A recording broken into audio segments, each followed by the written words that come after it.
ఏంటంటే value of సప్లైని మొత్తం entire చాప్టర్ని చాలా ఫాస్ట్గా ర్యాపిడ్ రివిజన్ జరగాలి. లాస్ట్ మినిట్ రివిజన్ అనమాట ఇది. వాల్యూ ఆఫ్ సప్లైలో మనకి ఏముంటాయి 15 సబ్సెక్షన్, మొత్తం 15 సెక్షన్ 15 రూల్స్ ఉంటాయి అంతే. సెక్షన్ 15లో ఏం మాట 1 ప్రైస్ అనేది సోల్ కన్సిడరేషన్ అని ఉండాలి and supplier recipient not related అయి ఉండాలి. ఓకే, ఆ తర్వాత ఏంటి 15(2)A ఏమేమి మొత్తం 15(1)లో ఏం చెప్తుంది, price should be the sole consideration and supplier and recipient should not be the relatives. 15(2) ఏం చెప్పింది, ఏమేమి ఇంక్లూడ్ చేయాలి వాల్యూలో. 15(3) ఏమేమి డిస్కౌంట్స్ ఎక్స్క్లూడ్ చేయాలి. 15(2)Aలో వస్తే any tax should be included other than GST. ఇప్పుడు టీసీఎస్ అనేది ఇంక్లూడ్ చేయాలా ఎక్స్క్లూడ్ చేయాలా? టీసీఎస్ అనేది ఎక్స్క్లూడ్ చేయాలి. టీసీఎస్ అనేది ఎందుకు ఎక్స్క్లూడ్ చేస్తావు, టీసీఎస్ అనేది tax collected at source, it is in the nature of expenditure, so it is not income కాబట్టి దాన్ని ఎక్స్క్లూడ్ చేస్తాం. దాని మీద ఒక క్వశ్చన్ కూడా ఉంది. నెక్స్ట్ ఏంటి, recipient incurs expenditure, supplier incurs expenditure. ఆ పాయింట్ ఆఫ్ వ్యూలో ఇంట్రెస్ట్, లేట్ ఫీ, సబ్సిడీ ఇవన్నీ కూడా ఏమైతే ఇంక్లూడ్ చేస్తాం. మళ్ళీ దీని మీద సబ్ పాయింట్స్ ఉంటాయి, విల్ గో అండ్ అక్కడికి వెళ్ళినప్పుడు చూసుకుంటాం. దాని తర్వాత కొన్ని స్పెసిఫిక్ కేసెస్ ఉన్నాయట, అందులో ఎలా ట్రీట్ చేస్తామంటే ఎప్పుడు ప్రైస్ అనేది సోల్ కన్సిడరేషన్ కానప్పుడు, ట్రాన్సాక్షన్ బిట్వీన్ రిలేటెడ్ పార్టీస్ మధ్య ట్రాన్సాక్షన్ జరిగినప్పుడు, ప్రిన్సిపల్ ఏజెంట్ ట్రాన్సాక్షన్ జరిగినప్పుడు అని చెప్పి 27, 28, 29 గురించి మాట్లాడుతుంది. ఇదన్నీ ఒక సెట్ కింద మాట్లాడవచ్చు. దాని తర్వాత రూల్ 30, ఇది కూడా 30, 31 కూడా ఇదే సెట్లోకి తీసుకురావచ్చు. ఏం చెప్తున్నాడు, కాస్ట్, అదే కాస్ట్ మీద 10%. ఆ తర్వాత ఏంటి 31 అని చెప్తున్నా, unable to determine the value of by above rules, above rules వాడి చేయలేకపోతే ఎలా చేయాలి. దాని తర్వాత ఏంటి H1A హెచ్సి బ్లాక్ గురించి మాట్లాడతాడు. ఆ తర్వాత ఏంటి హెచ్సి బ్లాక్ అంటే హార్సింగ్, రేసింగ్, గ్యాంబ్లింగ్ వీటి పాయింట్ ఆఫ్ వ్యూలో. 32 ఇంకా స్పెషల్ సిచ్యువేషన్స్ ఉంటాయి. ఏంటి forex transactions, air travel agent services, life insurance, business services, buying and selling second hand goods, second hand cars అంటే డీలర్స్ అనమాట, సెకండ్ హ్యాండ్ డీలర్స్ అనమాట. In case of coupons, vouchers, notified services. Pure agent అంటే ఎవరు, ఆ తర్వాత relevant date for determining exchange rate. Goods అయితే I think CBIC, services అయితే gap. Okay, with this will go and start our journey. So let start with chapter 15 subsection 1 ఏం చెప్తుంది. ఇది ఒకటి పోతుంది కదా, సరే చూద్దాం. 15 సబ్సెక్షన్ 1 ఏం చెప్తుందంటే, ఎప్పుడన్నా సరే assessable value is equal to transaction value determined in terms of 15(1). ఒక ట్రాన్సాక్షన్ జరిగినప్పుడు దాన్ని ఎంత వాల్యూ అసెస్ చేయాలి అంటే, ట్రాన్సాక్షన్ వాల్యూ జరిగితే ట్రాన్సాక్షన్ వాల్యూ తీసుకుంటాను, కానీ అప్పుడు ఒక కండిషన్ చెప్తున్నాడు. ఏం కండిషను, ప్రైస్ అనేది సోల్ కన్సిడరేషన్ ఉండాలి, supplier and recipient should be the unrelated. Okay, ఆ తర్వాత 15 సబ్సెక్షన్ 2లో సప్లయర్ పాయింట్ ఆఫ్ వ్యూ కొన్ని ఉంటాయి, రెసిపియెంట్ పాయింట్ ఆఫ్ వ్యూ కొన్ని ఉంటాయి. కానీ అంతకన్నా ముందు ఇది ఏం మాట్లాడుతుంది, ఇంక్లూజన్స్, వాల్యూ ఆఫ్ సప్లైలో ఏమేమి ఇంక్లూడ్ చేయాలి. ఫస్ట్ ఏంటంటే ఎనీ ట్యాక్స్ షాల్, అన్ని ట్యాక్సెస్ని కూడా ఇంక్లూడ్ చేసేయండి. ఇందులో టీసీఎస్ కూడా ఇంక్లూడ్ చేయాలి, ఎక్సెప్ట్ జిఎస్టీకి సంబంధించిన ట్యాక్సెస్ మాత్రం ఎక్స్క్లూడ్ చేయాలి. 15(2)A అయిపోయిన తర్వాత బీకి వెళ్ళాలి. బి ఎక్కడ ఉంది, ఏం చెప్తుంది, ఏమైనా సప్లయర్ తరపున రెసిపియంట్ ఇంకర్ అయితే ఎక్స్పెండిచరు, అప్పుడు such expenditure will be included in the value అని చెప్పి చదివాం మనం. ఒకవేళ రెసిపియంట్ ఇంకర్ అవుతున్నాడు కానీ వాడి కోసం వాడు ఇంకర్ అవుతున్నప్పుడు such expenditure shall be excluded from the value. దీనికి ఒక క్లారిఫికేషన్ ఉంది. ఏంటి, ఒరిజినల్ ఎక్విప్మెంట్ మ్యానుఫ్యాక్చరర్. ఆ పాయింట్కి తీసుకెళ్ళాలి కదా ఇప్పుడు. దీని మీద క్లారిఫికేషన్ ఇది ఒక్కటి చదివితే చాలు ఫైనల్గా. ఏంటి అంటే, as per contract original equipment manufacture should provide moulds and dies. ఇది ఎప్పుడు మాట్లాడాం మనం, కార్ డోర్కి ఏంటి మౌల్డ్ అనేది కార్ మ్యానుఫ్యాక్చరర్ కాంపోనెంట్ మ్యానుఫ్యాక్చర్కి ఇస్తున్నాడు. అప్పుడు ఏమైంది, అది సప్లై కింద ట్రీట్ చేస్తామా. ఇది మౌల్డ్, ఇప్పుడు మారుతి సుజుకి వాడు మౌల్డ్ ఇచ్చాడు ఎవరికి, ఒక చిన్న కాంపోనెంట్ డోర్లు తయారు చేసి వాడికి ఇచ్చాడు మౌల్డ్. అది సప్లైలోకి ఇన్వాల్వ్ అవుద్దా అంటే నాట్ ఏ సప్లై. ఎందుకు సప్లై అవ్వదు అంటే, నాకు తెలిసినంత వరకు దెర్ ఈజ్ నో కన్సిడరేషన్ కదా. First of all there is no consideration అయితే 7(1)(c)లోకి వెళ్ళిపోలేదు. అందులో ఏం చెప్పి డ్రిప్ అంటే ఏంటి, disposal of business assets, import, related party, దాని తర్వాత ప్రిన్సిపల్ ఏజెంట్ రిలేషన్. ఎందులోకి వెళ్ళదు కాబట్టి ఇది అసలు సప్లైయే కాదు. ఓకే, ఆ తర్వాత ఏం చెప్తున్నాడు, ఈ ఐటీసీ అనేది ప్రిన్సిపల్ ఎవడైతే ఉన్నాడో, సప్లయర్ ఎవడైతే ఉన్నాడో మారుతి సుజుకి, వాడు ఆ మౌల్డ్ మీద వాడు ఐటీసీ క్లెయిమ్ చేసుకోవచ్చా, వాడు కొనుక్కున్నప్పుడు ఎస్ ఈ కెన్ క్లెయిమ్. ఎందుకంటే ఇక్కడ మౌల్డ్ అండ్ డై అనేది ఎవరో మారుతి సుజుకి పాయింట్ ఆఫ్ వ్యూలో వాడిదే అసెట్ కింద ట్రీట్ చేస్తాం, ఎప్పుడు కూడా వీడి కింద ట్రీట్ చేయం. ఫస్ట్ వాడి అవసరం కోసం కాంపౌండ్ మ్యానుఫ్యాక్చర్కి ఇస్తారు ఇక్కడ అంతే. సో అక్కడ ఏమవుతుంది, ITC on moulds and dies by original equipment manufacture can be availed. Car door supply to by component manufacture to original equipment. ఇప్పుడు ఏంటి, కాంపోనెంట్ మ్యానుఫ్యాక్చరు కార్ డోర్ తయారు చేసి ఇస్తున్నాడు. ఇప్పుడు ఈ కార్ డోర్ మ్యానుఫ్యాక్చరింగ్లో కార్ డోర్ తయారీ అయిన కాస్ట్లో వాల్యూ ఆఫ్ సప్లైలో ఇది ఈ మౌల్డ్ యొక్క అండ్ డై యొక్క కాస్ట్ ఇన్వాల్వ్ అవుద్దా? అసలు ఇన్వాల్వ్ అవ్వదు. Moulds and dies not required to be included in the value. ఇంతే మనకు తెలియాల్సిందే. ఫస్ట్ పాయింట్ ఏంటి, అది అసలు సప్లై కాదు. సప్లైర్ మారుతి సుజుకి కూడా దాన్ని సప్లై కింద ట్రీట్ చేయొచ్చు, కానీ కాంపోనెంట్ మ్యానుఫ్యాక్చర్ దాన్ని వాల్యూ కింద యాడ్ చేయకూడదు. ఎందుకంటే ఆడు ఫ్రీగా ఇచ్చాడు, వీడికి ఏమైంది అందులో మోల్డ్ అండ్ డై వాడడంలో మాత్రం నీటి కాస్ట్ టైం ఇంకా రావలేదు కదా. Okay there. ఇప్పుడు నేనేం చెప్పాను, ఒక విగ్రహం తయారు చేయాలంటే ఒక మౌల్డ్ అనేది ఒక వాళ్ళు ఇచ్చారు, ఒక స్పెసిఫిక్ వాళ్ళు ఇచ్చారు. కానీ అక్కడ విగ్రహం తయారు చేసేటప్పుడు అది ఎవడు రెస్పాన్సిబిలిటీ, కొనుక్కునే రెస్పాన్సిబిలిటీస్ ఎవడు తయారు చేసేవాడు. ఇప్పుడు నేను తయారు చేస్తానండి విగ్రహాలు, ఒక పర్టికులర్ ఊరు నుంచి వచ్చారు, నేను బాగా చేస్తానని చెప్పి వాళ్ళు మౌల్డ్ నాకు ఇలా కావాలంటే ఈ మౌల్డ్ మాకు ఇక్కడ దొరకదండి, అక్కడ నుంచి తెప్పించండి అని చెప్పి ముంబై నుంచో తెప్పించమని చెప్పాను వాళ్ళకి. సో వాళ్ళు అక్కడ నుంచి తెప్పించి నాకు ఇచ్చారు మౌల్డ్. ఇది అసలు ఫస్ట్ సప్లైలోకి వస్తుందా అంటే ఇది కూడా సప్లైకి అవ్వదు, అది ఫ్రీ ఆఫ్ కాస్ట్కి తెచ్చిస్తారండి. ఫ్రీ ఆఫ్ కాస్ట్ అయితే డ్రిప్ అనే డెఫినేషన్లో పడాలి, అది పడట్లేదు కాబట్టి ఇది నాట్ ఏ సప్లై. కానీ వీళ్ళు ఎందుకు తెచ్చేస్తున్నారంటే as per contract component manufacture should purchase mould and dies but supplied by original equipment manufacture. అంతే కదా. నార్మల్గా కాంట్రాక్ట్ ప్రకారం నా పని ఇంటి విగ్రహం తయారు చేసి ఇవ్వడం, కానీ వాళ్ళ విగ్రహానికి నాకు మౌల్డ్ అండ్ డై లేదు కాబట్టి ముంబై నుంచి తీసుకొచ్చారు వాళ్ళు, ముంబై నుంచి తీసుకొచ్చి నాకు ఇచ్చారు. ఓకే, అది అసలు ఫస్ట్ సప్లై అవుతా అవ్వదు. ఇప్పుడు నాకు ఎవడైతే ఇచ్చాడో, ఫర్ ఎగ్జాంపుల్ ఒక కంపెనీ ఇక్కడ కాగ్నిజెంట్ వాళ్ళు నాకు ఆర్డర్ ఇచ్చారు వినాయకుడు విగ్రహం తయారు చేయమని. ఆ మౌల్డ్ అండ్ డై నాకు ముంబైలో మీకు కావాల్సిన రిక్వైర్డ్ షేప్ ముంబైలో ఉంటుంది, ముంబై నుంచి తీసుకురండి అని చెప్పి వాళ్ళు చెప్తే వాళ్ళు తీసుకొచ్చి ఇచ్చారు ఫ్రీగా నాకు, ఎందుకంటే పోన్లే మంచిగా చేసి పెడతాడని. ఇప్పుడు ఏంటి క్వశ్చన్, ఈ కాగ్నిజెంట్ వాళ్ళ ప్రెమిసెస్ కోసం విగ్రహం తయారు చేసుకున్నారు. ఇది ఆ మౌల్డ్ అండ్ డైని వాళ్ళు ఐటీసీ క్లెయిమ్ చేసుకోవచ్చు అంటే చేసుకోకూడదు. Cannot be availed if already availed should be reversed. అసలు కాగ్నిజెంట్ వాళ్ళు చేయకూడదు. ఎందుకు చేయకూడదు, ఎందుకంటే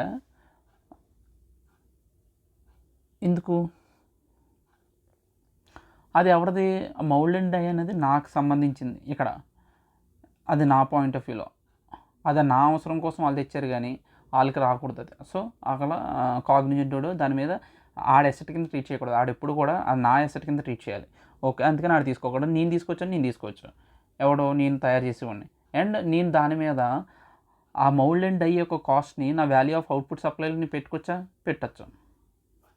కానీ amortised value of moulds and die should be included. Amortised value తీసుకోవాలి అంటే ఏంటి, ఈ మౌల్డ్ అండ్ డైతో నేను చాలా ప్రొడక్షన్ తయారు చేస్తాను, అప్పుడు దానికి ఇంకా ఒక మౌల్డ్ అండ్ డైతో ఒక 10 విగ్రహాలు 10 విగ్రహాలు తయారు చేయొచ్చు అనుకో.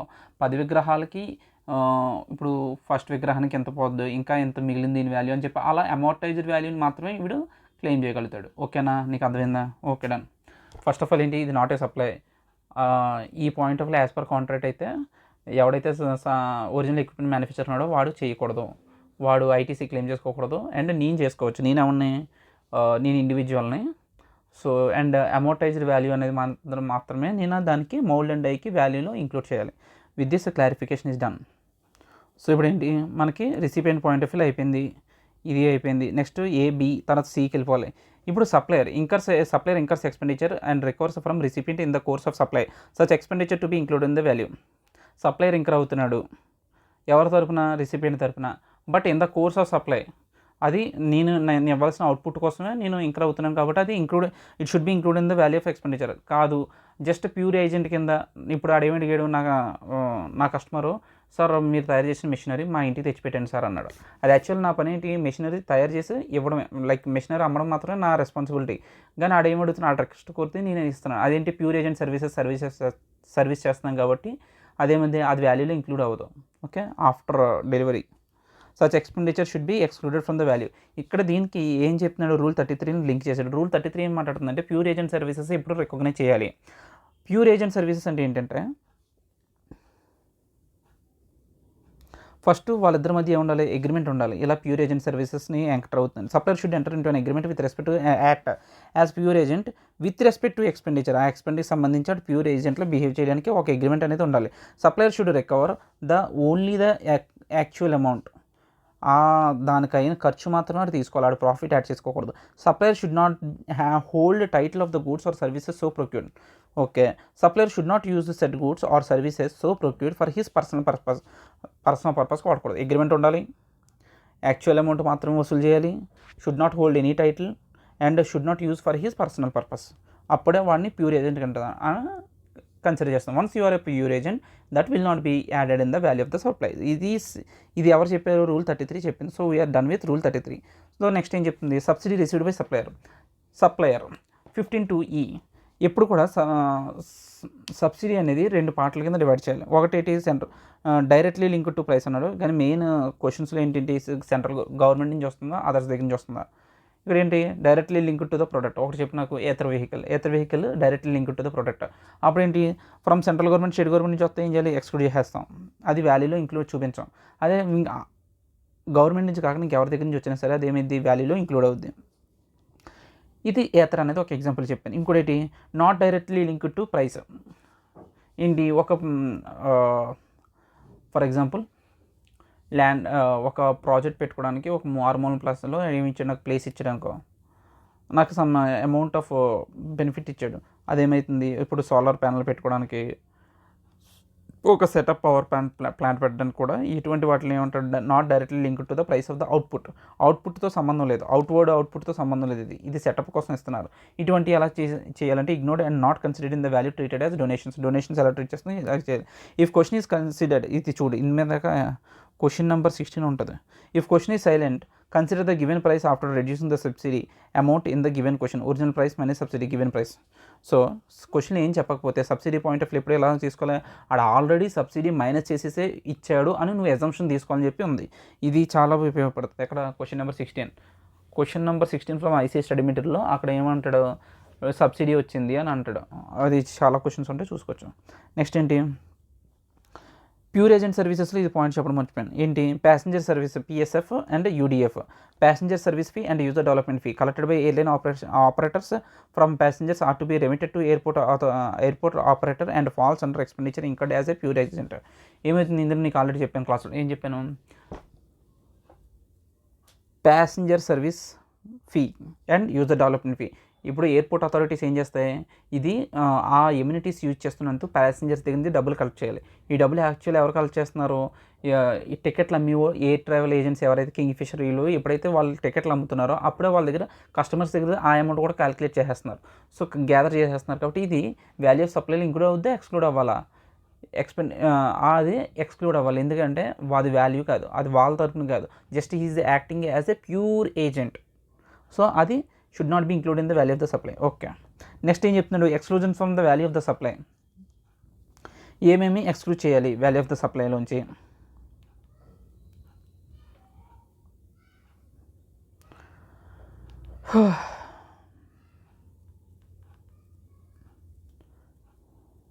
Exclusions from value of supply. Before or at the time of supply అయితే trade discount allowed as deduction, అంతే కదా. Before or at the time of supply జరగక ముందే నీకు డిస్కౌంట్ ఇచ్చేస్తున్నాడు అనుకో, అది ఏముంది, ఒక ఎగ్జాంపుల్ చెప్పంటే ఏంటి, ఎప్పుడైతే షాప్కి వెళ్దామో అప్పుడే వెంటనే మీకు 5% డిస్కౌంట్ ఇస్తాను సార్ అంటే అది ట్రేడ్ డిస్కౌంట్ కింద వెంటనే డిడక్ట్ చేసే. ఆఫ్టర్ సప్లై అయిపోయింది, but terms are agreed before the supply. మనం ఎప్పుడైతే సప్లై జరుగుతుందో అప్పుడే టర్మ్స్ అనేది మాట్లాడుతున్నాం. నువ్వు ఫ్యూచర్లో ఈ మంత్ ఎండ్ కల్లా నువ్వు ఇంత టార్గెట్ని అచీవ్ చేస్తే నీకు ఇంత డిస్కౌంట్ ఇస్తానంటున్నాడు. అప్పుడు ఏమంటున్నాడు, అటువంటి వాటిని నువ్వు డిడక్ట్ చేసుకోవచ్చు. ఇప్పుడు క్యాష్ డిస్కౌంట్ ఒక ఎగ్జాంపుల్, అంతే కదా. ఇప్పుడు క్యాష్ లింక్డ్, ఇప్పుడు ఏమన్నాడు, ఒక క్వశ్చన్లో ఉంటుంది, ఇది వితిన్ 15 డేస్లో నువ్వు పే చేస్తే నీకు 2% డిస్కౌంట్ ఇస్తానంటాడు. కానీ ఇప్పుడు వితిన్ 15 డేస్ తర్వాత తెలుస్తుంది, బట్ ఆ టర్మ్స్ అండ్ కండిషన్స్ అని బిగినింగ్లోనే తెలుస్తుంది, లైక్ పెట్టుకుంటున్నావు. అలా నువ్వు బిగినింగ్ ఆఫ్ ద సప్లైలో నువ్వు పెట్టుకున్నప్పుడు అప్పుడు ఏమంటున్నావు, అటువంటి వాటిని allowed as deduction. Credit note shall be issued, ఎందుకంటే నీ యొక్క డెటార్ యొక్క లైబిలిటీ తగ్గించాలి. అప్పుడు ఏం చేయాలి, నువ్వు క్రెడిట్ నోట్ ఇష్యూ చేయాలి. And recipient should reverse the proportionate ITC, వాడు ఏంటి ప్రొపోర్షనేట్ ఐటీసీని రివర్స్ చేసేయాలి. వాడు ఫర్ ఎగ్జాంపుల్ ఇన్ ద బిగినింగ్లో 10,000 అనుకుంటాడు వాల్యూని, ఆ 10,000 మీద ఆడేం తీసుకుంటాడు, ఐటీసీ తీసేసుకుంటాడు. బట్ తర్వాత నువ్వు ఏమి ఇచ్చావు, 500 డిస్కౌంట్ ఇచ్చావు, లైక్ 1000 రూపీస్ డిస్కౌంట్ ఇచ్చావు. అప్పుడు వాడు ఏం చేయాలి, ఆ 1000 రూపీస్కి ఐటీసీ అనేది రివర్స్ చేసేయాలని చెప్తున్నాడు. Okay, after supply and terms are not agreed before supply. ఇదేంటి, సప్లై అయిపోయింది బట్ ఆడేమంటున్నాడంటే, సార్ ఈ డబ్బులు పే చేసేటప్పుడు నేను 20 రోజుల్లో పే చేస్తాను, 10 రోజులకి పే చేస్తాను సార్, కొంచెం తగ్గించండి సార్ అడుగుతారు కదా. ఎండ్ ఆఫ్ ద సీజన్ ఇటువంటివి మనం ఏం తగ్గిస్తామంటే తగ్గించాం. Not allowed as deduction. GST payable on the value before discount. GST అసలు తగ్గింపే ఉండదు. జిఎస్టీ కానీ ఇక్కడ జిఎస్టీ తగ్గుతుందంటే బిఫోర్ ద కేసులో ఇక్కడ జిఎస్టీ తగ్గుద్ది. ఈ పాయింట్ ఆఫ్ వ్యూలో తగ్గుతుంది. ఇక్కడ జిఎస్టీ తగ్గొచ్చు కానీ ఇక్కడ ఏంటి తగ్గదు, జిఎస్టీ తగ్గదు. కానీ ఆడేమైనా తగ్గించుకోవాలంటే వాల్యూ నుంచే తగ్గించుకోవాలి. Okay, whether GST is applicable on an additional or penal interest on the overdue loan. ఇది గుర్తుంచుకో బాగానే. Whether GST is applicable on an additional or penal interest on the overdue loan.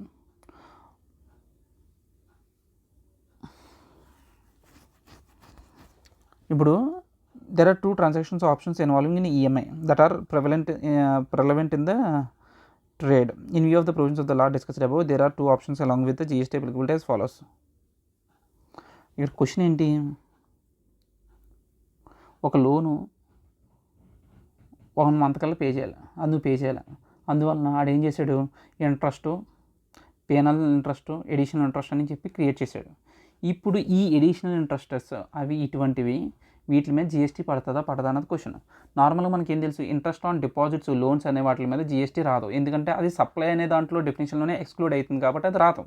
కానీ ఇక్కడ ఏమంటున్నాడు, ఇటువంటి వాటి మీద పడుతుందా అంటే లోన్ డ్యూ అయిపోయింది, దాటేసింది.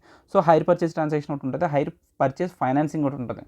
ఫైనాన్సింగ్ అంటే ఏంటి, హైర్ పర్చేస్ ట్రాన్సాక్షన్ అంటే సప్లయర్ కలిస్తే డైరెక్ట్గా షాప్ ఓనర్కి మనకి మధ్య రిలేషన్షిప్ అనేది హైర్ పర్చేస్ ట్రాన్సాక్షన్ చెప్తుంది. ఇందులో supplier collects the consideration in installments where such installment covers the price of the goods plus interest towards the time value of money. The interest is included in the value and even penal interest for delay in payment of interest installment is also included in the value. ఏమన్నా అర్థమైందా చెప్తాను చూడు. ఒక shop owner నాకు product అమ్మాడండి, ఆడేమన్నాడు, నాకు time period ఇచ్చాడు, ఇంత time లోపల నువ్వు పే చేసాయని. ఆ టైం పీరియడ్ లోపల నేనేం చేస్తాను, నేను ఇంట్రెస్ట్ పే చేసుకుంటూ, ఇప్పుడు ఫర్ ఎగ్జాంపుల్ నాకు 30 days క్రెడిట్ పీరియడ్ ఇచ్చాడు కాబట్టి 30 daysకి నేను ఇంట్రెస్ట్ పే చేయాలి. పే చేసినప్పుడు నేను 30 daysలో పే చేయకుండా నేను డిలే చేశాను. డిలే వల్ల ఎక్స్ట్రా ఛార్జెస్ పడతాయి నాకు. ఈ ఎక్స్ట్రా ఛార్జెస్ని నీ first beginning of the transaction అనేది ఏమైతే దాని మీద ఇంట్రెస్ట్ అనేది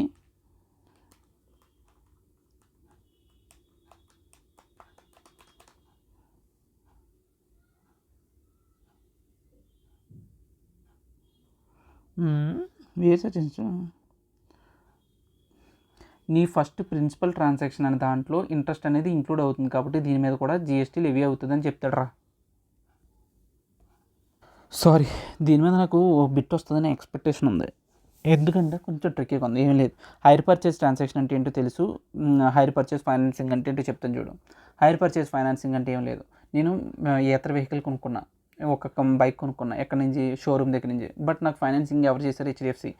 సో ఇలా ముగ్గురు ఒక ఫైనాన్షియర్ ఉన్నప్పుడు దాన్ని ఏంటి హైర్ పర్చేస్ ఫైనాన్సింగ్ అంటాం. ఇప్పుడు హైర్ పర్చేస్ ట్రాన్సాక్షన్లో చూస్తే నీ ప్రిన్సిపల్ ట్రాన్సాక్షన్ కనుక ప్రిన్సిపల్ ట్రాన్సాక్షన్లో ఏముంటుంది, నాకు ఎంత టైం పీరియడ్ ఇస్తాడు, ఎవ్రీ మంత్ నేను ఇంట్రెస్ట్ పే చేసుకుంటూ వెళ్ళాలి. డైరెక్ట్ షాపు, ఇప్పుడు నేను ఫైనాన్సర్ లేకుండా డైరెక్ట్ కంపెనీ నాకు ఏం చేసింది, ఉత్తేజం నువ్వు చాలా మంచోడు కాబట్టి నేను నీకు ఇస్తున్నా అని చెప్పి ఆడేమన్నాడు, వెహికల్ ఇచ్చాడు నాకు డైరెక్ట్. ఎంత నాకు ఇంత ఈఎంఐ నో కాస్ట్, లైక్ ఇంత పర్టికులర్ పీరియడ్లో 6 monthsలో ఇంత ఇంట్రెస్ట్ కట్టుకొని ఎవ్రీ మంత్ ఇలా కట్టే అన్నాడు. ఇప్పుడు నేనేమన్నానంటే ఈ ఇంట్రెస్ట్ అనేది వాల్యూ ఆఫ్ సప్లైలో ఇంక్లూడ్ అవుద్ది.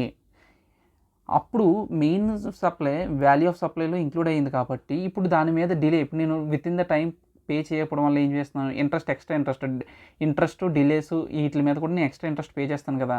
సో ఆ ఇంట్రెస్ట్ మీద వచ్చేది కూడా వాల్యూ ఆఫ్ సప్లైలో ఇంక్లూడ్ అవుతుంది అని చెప్తున్నాను. With the principal supply is నీ మెయిన్ ట్రాన్సాక్షన్ మీద ఇంట్రెస్ట్ వాల్యూ ఆఫ్ సప్లైలో యాడ్ అయితే ఈ సబ్సీక్వెంట్ ఏంది డిలే ఇన్ ఇంట్రెస్ట్ కానీ పెనల్ ఇంట్రెస్ట్ కానీ ఇవన్నీ కూడా అవి కూడా వాల్యూ ఆఫ్ సప్లైలో ఇంక్లూడ్ అవుతాయి. ఇక్కడ ఏమైనా మాట్లాడతారంటే నీ ప్రిన్సిపల్ ట్రాన్సాక్షన్ ఎగ్జామ్టెడ్ కనుక వాల్యూ ఆఫ్ సప్లైలో ఈ పెనల్ ఇంట్రెస్ట్ డిలేడ్ మీద కూడా అవి కూడా ఎగ్జామ్టెడ్ అని చెప్తాడు. Supplier finance the products and collects principal and interest as EMI or installments and interest involved in such financing transactions are exempted. Installments and interest involved in such financing transactions are exempted as interest is exempted.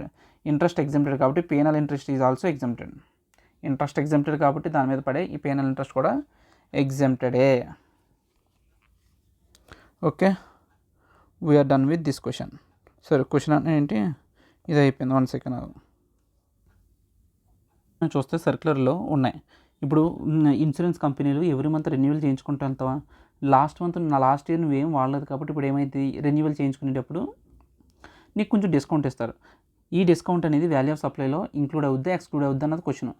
అప్పుడు ఏం చేస్తాం, ఈ ఇయర్లో నువ్వు ఇన్వాయిస్లో కనుక క్లియర్గా చూపించావు అనుకో, అప్పుడు వాల్యూ ఆఫ్ సప్లైలో ఇంక్లూడ్ చేయమని చెప్తాం. Whether no claim bonus given by insurance company to insured can be claimed as a deduction while computing value of supply. It shall be claimed as deduction from the value if the deduction కింద చూపించుకోవచ్చు వాల్యూలోంచి ఎప్పుడు, if the same ఈ shown in the ఇన్వాయిస్లో క్లియర్గా చూపిస్తే అప్పుడు చేసుకోవచ్చు. Okay, done. Next ఏంటంటే, ఇప్పుడు ministry of electronics and information technology అని ఒకటి ఉందట. వాళ్ళు ఏం చేస్తున్నారు, to acquiring bank under incentive. ఇప్పుడు ఫోన్పే ఉందరా, ఫోన్పే అనేది ఎవరు ఒక పర్టికులర్ బ్యాంక్ వాళ్ళు హ్యాండిల్ చేస్తున్నారు అనుకో, వాళ్ళకి ఈ మనం డైలీ ట్రాన్సాక్షన్స్ మధ్య జరిగిన దానికి వాళ్ళకి ఛార్జెస్ పడతాయి. అందు నుంచి వాళ్ళు ఏం చేస్తున్నారు, మినిస్ట్రీ ఆఫ్ ఎలక్ట్రానిక్ వాళ్ళు ఏం చేస్తున్నారంటే వాళ్ళు డిస్కౌంట్స్, వాళ్ళు ఏంటి ఇన్సెంటివ్స్కి ఇస్తున్నారు. ఎవరికి, ఈ ఫోన్పే వీటికి సంబంధించి. ఇప్పుడు ఆ ఇన్సెంటివ్ అనేది వాల్యూ ఆఫ్ సప్లైలో ఇంక్లూడ్ అవుతుందా అవ్వదా, not to included in the value, it is considered in the nature of subsidy by central government ఇస్తున్నట్టు రీచ్ చేసుకునేది అది వాల్యూలో చూపించకూడదు. Whether incentive paid by ministry of electronics and information technology to acquiring bank under the incentive scheme of RuPay debit card and low BHIM UPI transactions అయితే it is considered in the nature of subsidy by central government and not included in the value, అది వాల్యూలో చూపించకూడదు. So ఇక్కడ ఏంటి moral of the story, renewal bonus మీద, no claim bonus మీద నీకు డిస్కౌంట్లు వచ్చినప్పుడు అది డిడక్షన్ చేసుకోవచ్చు. It can be allowed as deduction. ఆ తర్వాత ఏంటి, సెంట్రల్ గవర్నమెంట్ నుంచి ఏంటి యూపీఐ ట్రాన్సాక్షన్స్ మీద బ్యాంక్కి సబ్సిడీ వచ్చినప్పుడు అది వాల్యూలోంచి డిడక్ట్ అవుతుందా లేదంటే not include in the value, అది వాల్యూలో ఇంక్లూడ్ అవ్వదు. Okay, we're done with this one.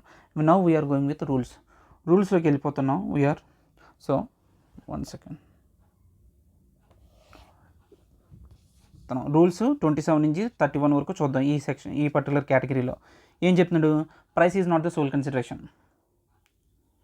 In any, if any or both the conditions are not satisfied, then assessable value shall be determined in terms of CGST rules. If any of the both conditions, అంటే ఏంటి, price must be the sole consideration and supplier and recipient should not be the relative persons అన్నా. ఆ రెండు conditions ఏ satisfy అయిపోయినా, if any or both of the condition dissatisfied, అప్పుడు ఏం చేస్తాం, వాళ్ళు వాల్యూని ఎలా డిటర్మైన్ చేస్తాం అంటే రూల్స్ బేస్లో డిటర్మైన్ చేస్తాం. ఇప్పుడు ఏం చెప్తున్నాడు, రూల్ నెంబర్ 27 ఏం చెప్తుంది, price is not the sole consideration. When price is not the sole consideration, అప్పుడు 4 ఆప్షన్స్ ఉంటాయి. ఏంటి, ఓపెన్ మార్కెట్ వాల్యూ తీసుకో, లేదంటే monetary consideration or monetary value of non monetary consideration. Okay, దీనికి ఒక ఎగ్జాంపుల్ చెప్పనా, నేను ఏం చేశాను, దీనికి monetary consideration, monetary value of non monetary consideration. For example నేను ఏమైనా ట్రాన్సాక్షన్ చేసి దాని వాల్యూ ఎంత 2000 రూపీస్ ట్రాన్సాక్షన్ వాల్యూ, బట్ నేను ఏం చేశానంటే 1000 రూపీస్ ఇచ్చి క్యాష్, ఇంకో 1000 వాల్యూ సమ్ గూడ్స్ ఇచ్చాను, అడిగి సమ్ ఐటమ్స్ ఇచ్చాను. So monetary value of non monetary consideration ఇది అండ్ మానిటరీ కన్సిడరేషన్, ఈ రెండింటిలో కలిపి తీసుకుంటున్నాడు. Okay, open market value when price is not the sole consideration, price ఒకటే సోల్ కన్సిడరేషన్ కానప్పుడు మనకున్న ఆప్షన్ ఏంటి, ఫస్ట్ ఇది ఓపెన్ మార్కెట్ వాల్యూ ఎంత ఉంది, ఓపెన్గా మార్కెట్లో ఎంత ఉంది. ఆ తర్వాత ఏంటి money consideration or monetary value of non monetary consideration, like and అది కూడా లేనప్పుడు లైక్ అండ్ క్వాలిటీ అటువంటి దాన్ని ఇంకోటి ఏమైనా ఉంటే దాని లైక్ అండ్ క్వాలిటీ అది కూడా దొరకకపోతే కాస్ట్ మీద 10% చేయాలి. ఇక్కడ క్వశ్చన్ ఏంటంటే ఇందులో ఏ ఆప్షన్ అన్న తీసుకొచ్చేవాడు అంటే ఏ ఆప్షన్ పడితే ఆప్షన్ తీసుకోకూడదు. ఈ sequence first open market value, then monetary consideration plus monetary value of non monetary value of goods, అదే money valuation of non monetary consideration అది కూడా దొరకకపోతే అప్పుడు లైక్ అండ్ క్వాలిటీ దాని మీద కాస్ట్ అండ్ ప్లస్ 10%. ఇప్పుడు నా క్వశ్చన్ ఏంటంటే ఓపెన్ మార్కెట్ వాల్యూకి లైక్ అండ్ క్వాలిటీకి డిఫరెన్స్ ఏంటి, మెయిన్ డిఫరెన్స్ గుర్తుంచుకోవాల్సింది ఏంటంటే లైక్ అండ్ క్వాలిటీ అనేది ఎనీ టైంలో జరుగుతుంది, ఎట్ నియరెస్ట్ డేట్లో చూసుకుంటారు. కానీ ఇదేంటి ఓపెన్ మార్కెట్ వాల్యూ అదే డేట్కి మార్కెట్లో ఎంత ఉందని చూస్తారు. ఆ తర్వాత ఏంటి కంపారబుల్ గుడ్స్లో చూస్తే ఇది సేమ్ గుడ్స్ చూస్తారు ఓపెన్ మార్కెట్ వాల్యూ. ఇప్పుడు washing machine, front and washing machine comparable, అదేంటి లైక్ అండ్ క్వాలిటీ ఏంటి front and washing machine with top load, ఇలాగా చిన్న చిన్న డిఫరెన్సెస్ ఉంటాయి. ఇంకోటి comparable supplier same supplier or any other supplier, అదే సప్లయర్ అనొచ్చు సేమ్ సప్లయర్, లైక్ అండ్ క్వాలిటీలో సేమ్ సప్లయర్ అయి ఉండాలట.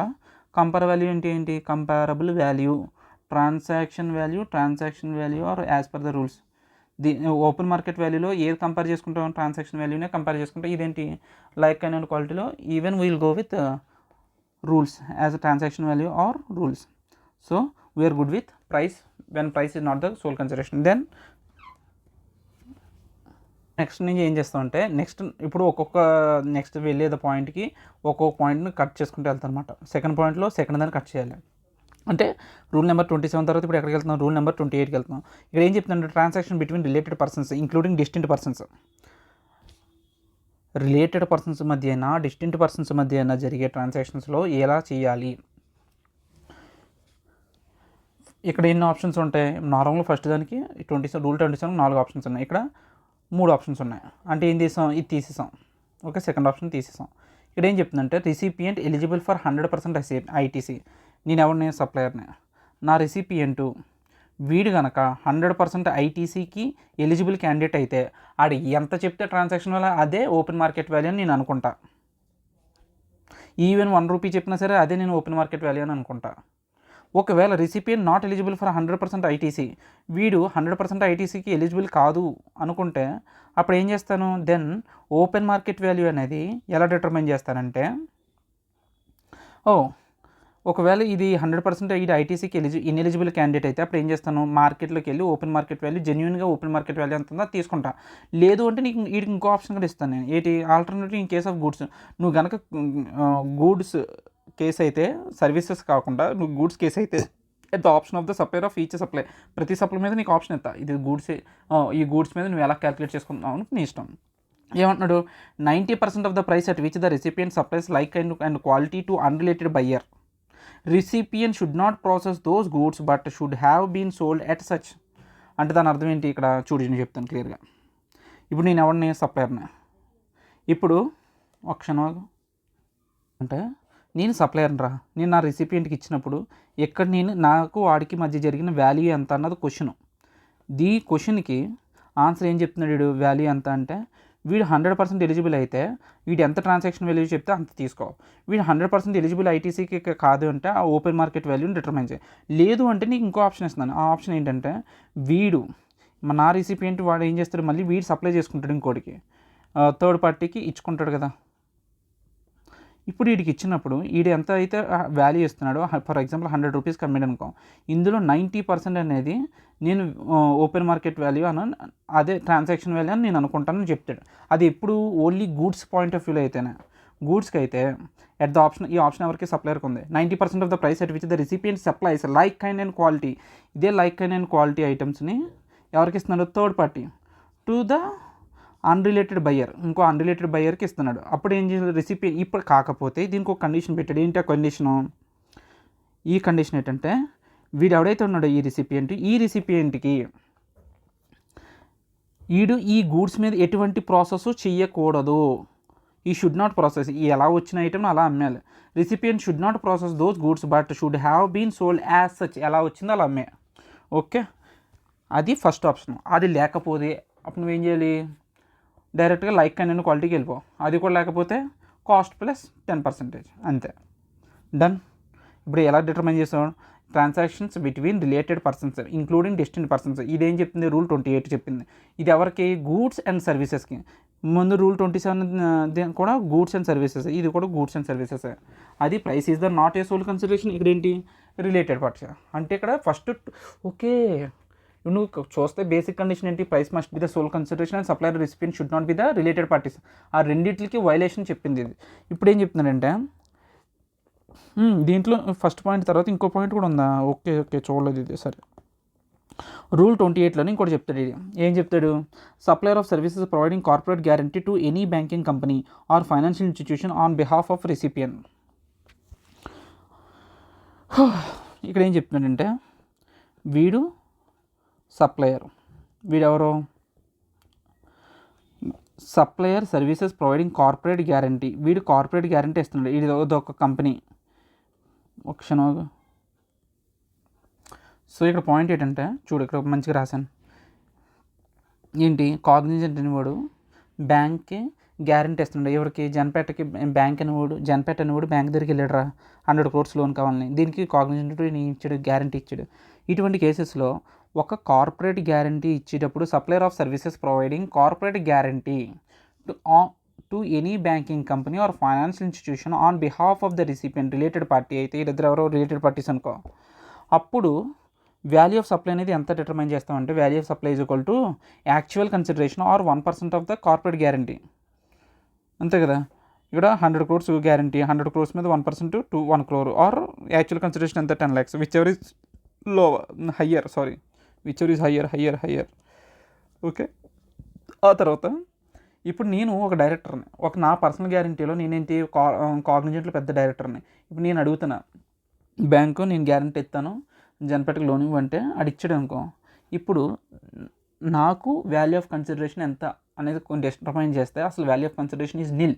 ఎందుకంటే ఆర్బీఐ సర్క్యులర్ ఏం చెప్తుందంటే ఏ ఒక్క డైరెక్టర్ కూడా CBC as per consideration should not be paid in case of personal guarantee by director to company. ఒక డైరెక్టర్ పర్సనల్ గ్యారంటీ ఇచ్చినందుకు ఏ కంపెనీలు కూడా డైరెక్టర్కి ఎటువంటి కన్సిడరేషన్ పే చేయకూడదని ఒక ఆర్బీఐ ఒక సర్క్యులర్ తీసుకొచ్చింది. కాబట్టి నాకు ఎటువంటి కన్సిడరేషన్ ఉండదు. ఒకవేళ ఆడ ఉంది అనుకుంటే ఆడ ప్రొవిజన్ వాడే వైలేట్ చేసినట్టు అవుద్ది అని చెప్పి ప్రొవిజన్ వచ్చింది. ఓకేనా? ఏంది? Value of supply shall be considered as nil. CBSE circular. As per RBI circular, consideration should not be paid in case of any personal guarantee by director to any company. ఆ తర్వాత principal agent transactions. Principal agent ట్రాన్సాక్షన్స్లో ఇది ఎవరికి? Only గూడ్స్కి మాత్రమే. ఇప్పటిదాకా rule 28, 27, 28 goods and services. ఇది rule number 29 only గూడ్స్కి. గూడ్స్కి ఏం చెప్తున్నాడు? At the option of such supplier. ఏం చెప్తున్నాడు ఇక్కడ? At the option of such supplier ఇష్టం అనమాట. ఏంటి? Open market value 90% of the price at which the recipient supplies like kind and quality to unrelated buyer. వీడు ఒక అన్రిలేటెడ్ బయర్కి like kind and quality అమ్మితే అది 90% of the price at which the recipient supplies like kind and quality to unrelated buyer. ఇందాక చెప్పాను కదా, ఇక్కడ దానికి రిలేటెడ్ అనమాట. ఏముంది? అదే కైండ్ అండ్ క్వాలిటీ ఐటమ్ నువ్వు ఇంకో బయర్కి అమ్మేటప్పుడు అందులో వచ్చి 90% వాల్యూ తీసుకో. 90% of the price at which the recipient supplies like and quality to unrelated buyer or open market value. ఆడిష్టం అది. విచ్ ఎవర్ హయ్యర్ అనేది కాదు కానీ ఆడిష్టం. ఆ తర్వాత ఇది కూడా లేనప్పుడు ఇప్పుడు థర్డ్ దాంట్లోకి వెళ్ళినప్పుడు ఏమైంది? లైక్ అండ్ క్వాలిటీ ఆప్షన్ కూడా పోయి కాస్ట్ అనేది 10% మిగులుతుంది. Cost plus 10%. Okay. If above is not possible then value shall be determined as per rule 31. Rule 31 ఏం చెప్తుంది? రెసిడ్యువల్ వాల్యూ అంటే ఆఫీసర్ డిటర్మైన్ చేస్తాడు ఎంత వాల్యూ డిటర్మైన్ తీసుకోవాలి దానికి. ఆ తర్వాత రూల్ 30 ఏం చెప్తుందంటే cost plus 10% అన్నవా rule 30.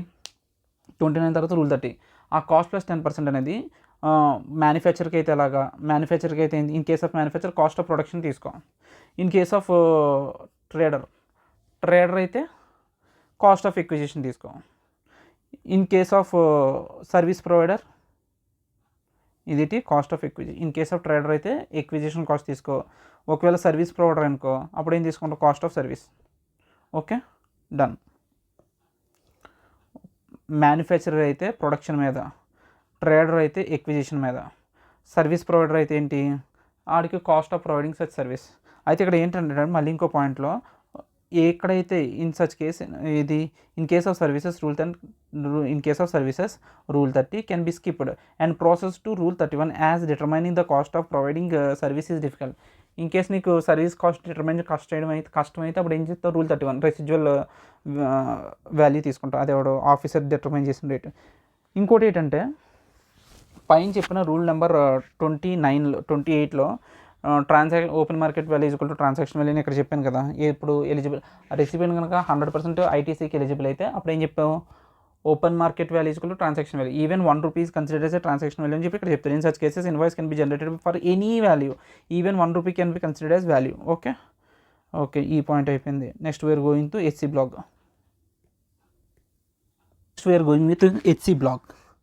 HC block అంటే ఏంటి, horse racing, casinos, betting, lottery, online money gaming, gambling. Value supply in case of lottery, betting, gambling. ఇటువంటి కేసెస్లో మనం ఏం చేస్తామంటే లాటరీకి అయితే ఎలా, always assume. The main important thing ఏంటంటే ఇందులో లాటరీ విషయంలోకి వచ్చేసరికి ఆల్వేస్ ఎజ్యూమ్ ఇంక్లూడింగ్ జిఎస్టీ. ఎంతైతే వాల్యూ ఇచ్చాడో అది ఆల్వేస్ ఇంక్లూడింగ్ జిఎస్టీని నువ్వు తీసుకోవాలి. ఓకే, చాలా ఇంపార్టెంట్ ఇది. ఇప్పుడు వాల్యూ అనేది ఎలా డిటర్మిన్ చేస్తారట లాటరీ కేసులో, fair value of the ticket or price as notified by the organising state whichever is higher.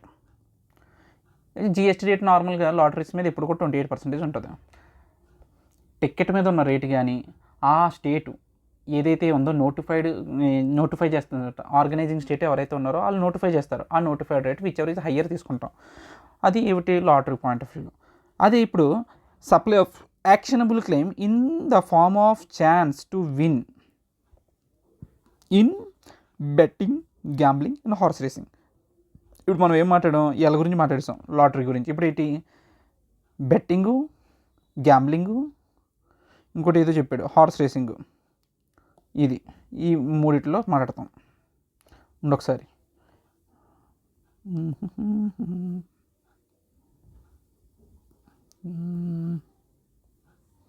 చూడు, లాటరీ అయిపోయిందా. ఇప్పుడు ఏంటి, హార్స్, బెట్టింగు, గ్యాంబ్లింగ్ గురించి మాట్లాడుతున్నాం. 100% of the face value of the bet or the amount paid to the totaliser not on the commission earned by the totaliser. Totaliser అంటే event conduct చేసేవాడు totaliser అవుతాడు. ఆడ ఏం తీసుకోవాలి, 100% ఆఫ్ ద ఫేస్ వాల్యూ, ఆడ receive చేసుకున్న 100% face value తీసుకోవాలి. Or totaliser మొత్తం అందరి దగ్గర, జనాలు అందరి దగ్గర తీసుకున్న టోటల్ తీసుకోవాలి. Whichever is 100% of the face value of the bet are the amount paid to the totaliser. అంతేగాని ఈ ఎవడైతే కండక్ట్ చేస్తున్నది వాడికి కొంచెం కమిషన్ తీసుకుంటాడు, అది కాదు కమిషన్ కాదు తీసుకోవాల్సింది, టోటల్ తీసుకోవాలి. Okay, 100% of the face value or the amount paid to the totaliser. Okay, not on the commission earned by the totaliser. ఆడు కమిషన్ ఎర్న్ చేసుకుంటాడు కదా, దాని మీద కాదు, టోటల్ మీద. ఓకే, ఇదంతా అయిపోయింది. నెక్స్ట్ ఏంటి, క్యాజినోస్, గేమింగ్, ఆన్లైన్ గేమింగ్ అంటే ఏంటి, ఈవెన్ ఆన్లైన్ మనీ గేమింగ్ కూడా ఇందులో పార్టే. Valuation in case of specified actionable claims అంటారు అనమాట. వీటిని ఏంటి, క్యాజినోస్ అండ్ ఆన్లైన్ గేమింగ్.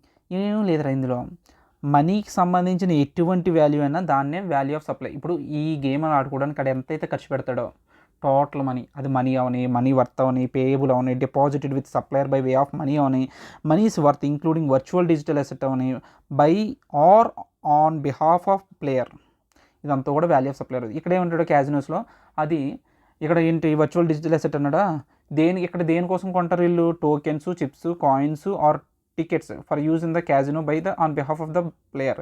ఏముండదు, మనీ వర్త్ ఏదైతే పెడతారో గేమ్స్లో అంతా అదే. ఇక్కడ ఏమంటున్నాడు, any amount return or refunded by supplier to the buy player including amount paid or deposited with in a supplier which is not used by the player shall not be deductible from the value of supply. ఇప్పుడు ఏంటంటే దాని అర్థం, 10,000 deposit చేశాను, 6,000 నేను game ఆడాను, మిగిలిన 4,000 నేను అట్టుపోతాను sir, నాకు ఇచ్చేయండి అంటే, ఇప్పుడు నువ్వు జిఎస్టీ అనేది 10,000 మీద కట్టించుకుంటాడా, 6,000 మీద కట్టించుకుంటాడా, 4,000 మీద కట్టించుకుంటాడా అంటే, నువ్వు ఎంతైతే డిపాజిట్ చేసావో ఆ డిపాజిట్ అమౌంట్ మీద కట్టించుకుంటాడు అంటాడు. ఎనీ అమౌంట్ ఇందులోంచి ఈ 10,000లోంచి 6,000 నువ్వు పోయి కొట్టుకున్న తర్వాత మిగిలిన 4,000 బయటకి ఎగ్జిట్ అయిపోతావు అన్నా సరే, ఈ 4,000 మీద నీకు రీఫండ్ ఇవ్వడం అని చెప్తున్నాడు. Any amount return or refunded by supplier including amount paid or deposited by supplier which is not used by the public shall not be deductible from the value of supply. Value of supply నుంచి deduct చేయరు. ఇంకోటి ఏంటంటే ఇప్పుడు 10,000 పెట్టినప్పుడు నీకు profit ఎంత వచ్చింది, ఇంకో 5,000 వచ్చి ఇప్పుడు నువ్వు ఎంత, నీ దగ్గర ఫండ్ ఎంత ఉందంటే 15,000. ఈ 15,000 వల్ల నువ్వు 5,000 విన్ అయ్యావు కదా, దాని మీద మళ్ళీ ఎక్స్ట్రా పే చేయి జీఎస్టీ అంటే అలా ఏం అడగడం. ఎప్పుడైతే డిపాజిట్ చేస్తావో అప్పుడు ఎంతైతే వాల్యూ ఉందో దాని మీద తీసుకుంటాడు అంతే. Any winning amount which is used by player without withdrawing shall not be considered as amount paid or deposited with the supplier. మళ్ళీ విన్ అయిన అమౌంట్లకి మళ్ళీ సపరేట్గా కట్టు అని చెప్పి అనడం. ఓకే, అంతే. అందులో విన్ అవ్వడమే కష్టం, ఇంకేంటి అక్కడ జరుగుతాయి. So we're done with casinos point కూడా అయిపోయింది. సో డిపాజిట్ చేసినప్పుడు ఎంతైతే అమౌంట్ ఉందో దాని పాయింట్ ఆఫ్ వ్యూ చూసుకోవాలి. దీని మీద క్వశ్చన్ కూడా చేయించాను. ఓకే, ఎగ్జామ్లో పడిన question. Next we are going with rules 32. ఇప్పుడు ఏమైంది, almost we're done with 2 groups అయిపోయాయి. 27 నుంచి 31 వరకు చూసాం. తర్వాత 31A చూసాం, specified actionable claims like HC బ్లాగ్లో చూసాం. ఇప్పుడు ఎక్కడికి వెళ్ళాలి మనం, CGST rules, value of supply in special situations, either transaction value or value under this rule at the option of the supplier for each supply. Supplier ఇష్టం అనమాట ఎంత తీసుకోవాలనుకుంటున్నాడు. ఇక్కడ ఏంటంటే 32 రూల్ 32 సబ్సెక్షన్ 2 ఏం చెప్తుంది, రూల్ 32 సబ్సెక్షన్ 2 ఏం చెప్తుంది, రూల్ 32 సబ్సెక్షన్ 2 ఏం చెప్తుందంటే ఫారెక్స్ ట్రాన్సాక్షన్స్లో ఎలా చేయాలి. ఇది చాలా, దీని మీద నేను ఆల్మోస్ట్ 30 minutes దాకా చేశాను, 30 or 40 minutes దాకా చేశాను వీడియో ఒక్క దాని మీద. చూడు ఏముండదు, ఇది 2-3 క్వశ్చన్లు అడుగుతాను చెప్తానికి. ఫారెక్స్ ట్రాన్సాక్షన్స్లో మనం వాల్యూ ఆఫ్ సప్లై అనేది, ఇప్పుడు ఫారెక్స్ డీలర్స్ ఉంటారు, ముతూట్ ఫైనాన్షియల్ వాళ్ళు, మాకు డబ్బులు ఇవ్వండి ఫారెక్స్, మేము మీ కరెన్సీ ఇస్తామని దాని కమిషన్ తీసుకుంటారు. సో అప్పుడు నువ్వేం చేయొచ్చు, transaction value is equal to currency conversion fee or currency markup fee. నీకు ఆ కన్వర్షన్ జరిగినందుకు నువ్వు ఎంతైతే ఛార్జ్ చేస్తున్నావు అది తీసుకో. కరెన్సీ కన్వర్షన్ ఫీ కానీ కరెన్సీ మార్కప్ ఫీ అంటే, మార్కప్ అంటే ప్రాఫిట్ అనమాట. ఇది ఎప్పుడు పడితే ఇప్పుడు అదన్నా తీసుకోవచ్చు, లేదంటే నేను ఇప్పుడు చెప్తున్న రూల్ ప్రకారం తీసుకోవచ్చు. కాకపోతే ఈ ఆప్షన్ ఎప్పుడు చేసుకోలేడు, foreign exchange transactions including money changing option to be decided in the beginning of the year. నువ్వు బిగినింగ్ ఆఫ్ ద ఇయర్లోనే చెప్పాలి. Which shall be applicable throughout the year. అది ఏదైతే తీసుకున్నో అది throughout the year applicable అవుద్ది. ఓకేనా, okay, done. In the బిగినింగ్లోనే తీసుకోవాలి, వన్స్ తీసుకున్న తర్వాత త్రూ అవుట్ ద ఇయర్ అదే స్కీమ్లో నువ్వు ఉండాలి, అదే. ఓకే, ఇప్పుడు ఏంటంటే క్వశ్చన్, ఇప్పుడు నేను క్వశ్చన్స్ అడుగుతాను చెప్పు. ఇక్కడ చదివాను మంచిగా. ఇక్కడ ఇదేంటిది సగం కట్ అయిపోయింది. యా, చూడు ఇక్కడ రూల్ 32 ఏం చెప్తుంది, మొత్తం రూల్ 32లో మళ్ళీ 32A 32B అంటుంది. ఇది ఒక 32BA అంటే ఏంటి, అదొక ఆప్షను, 32B అనేది ఒక ఆప్షను. 32 ఏం చెప్తుంది, ఒక కరెన్సీ అనేది చూడు చెప్తాను. ఇది ఎలా అంటే, ఫస్ట్ క్వశ్చన్ ఏంటంటే, నువ్వు ఏదైతే ఎక్స్చేంజ్ చేసుకుంటున్నావో దానికి ఒక ఎక్స్చేంజ్ కరెన్సీ ఉందా. ఒక క్షణం చెప్తా మంచిగా. ఇక్కడ పాయింట్ ఏంటంటే, రూల్ నెంబర్ 32 సబ్సెక్షన్ ఏలో ఆప్షన్ 1 ఆప్షన్ 2 రెండు ఉన్నాయి. ఏ అనేది ఒక ఆప్షన్, బి అనేది ఒక ఆప్షన్. ఏ అనే ఆప్షన్లో మళ్ళీ 2 ఆప్షన్లు ఉన్నాయి.